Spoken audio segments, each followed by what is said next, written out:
Jam dinding asrama menunjukkan pukul 3 WIB. Dinginnya malam menyergap kulit Ihsan begitu ia menyibak selimutnya. Demi mengerjakan sholat tahajud, ia memaksakan diri bangkit. Menyampirkan handuk di pundak, berjalan gontai menuju deretan kamar mandi ujung lorong. Malam itu terasa lebih sunyi dari biasanya. Hanya ada suara kecipak air samar-samar. Begitu sampai, Ihsan menghela napas. Semua pintu kamar mandi tertutup rapat, penuh. Di depan salah satu pintu, Fikri, teman sekamarnya, juga sedang mengantri sambil memeluk sarung karena kedinginan. Penuh semua, Fik. Tanya Ihsan setengah berbisik. Fikri mengangguk pelan tanpa menoleh. Fikri mengetuk pintu kayu di depannya. "Siapa di dalam?" tanya Fikri. "Naufal," terdengar jawaban suara dari dalam kamar mandi. Disusul bunyi gayung beradu dengan bak air. Fikri diam sejenak lalu mengetuk lagi. "Siapa di dalam?" "Naufal," jawab suara itu lagi dengan nada dan intonasi yang persis sama. Melihat antrian yang tak kunjung bergerak dan matanya yang masih sangat berat, Ihsan memutuskan untuk menyerah sejenak. "Fik, aku balik ke kamar dulu ya. Lurusin punggung bentar. Malas ngantri lama-lama," kata Ihsan. Fikri tidak menjawab, hanya dia menatap pintu. Ihsan kembali ke kamar dan berbaring di ranjangnya. Sambil menatap langit-langit, pandangannya tak sengaja melirik ke ranjang di seberangnya.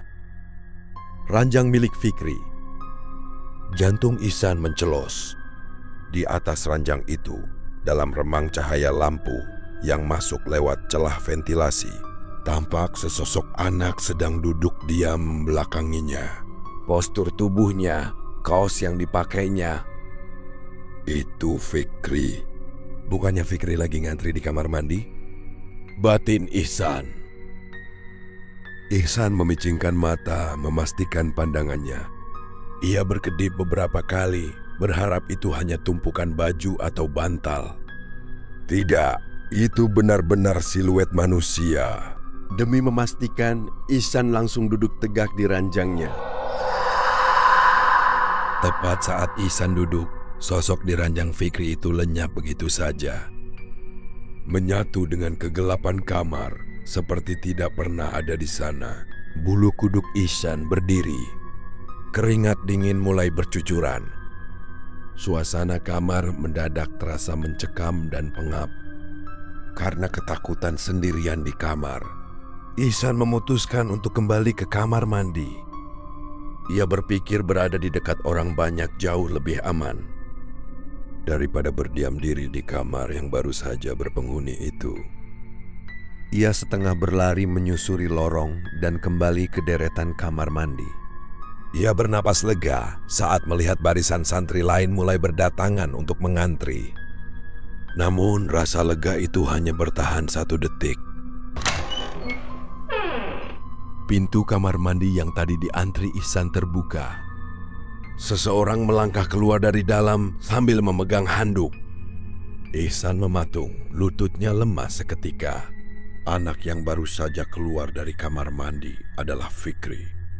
Fikri menatap Ihsan yang pucat pasi. "Loh, San? Katanya tadi mau balik ke kamar tidur?" tanya Fikri heran. Ihsan tidak bisa menjawab. Lidahnya keluh. Jika Fikri baru saja keluar dari kamar mandi, lalu siapa yang mengantri bersamanya tadi? Dan siapa yang duduk di atas ranjang kamarnya?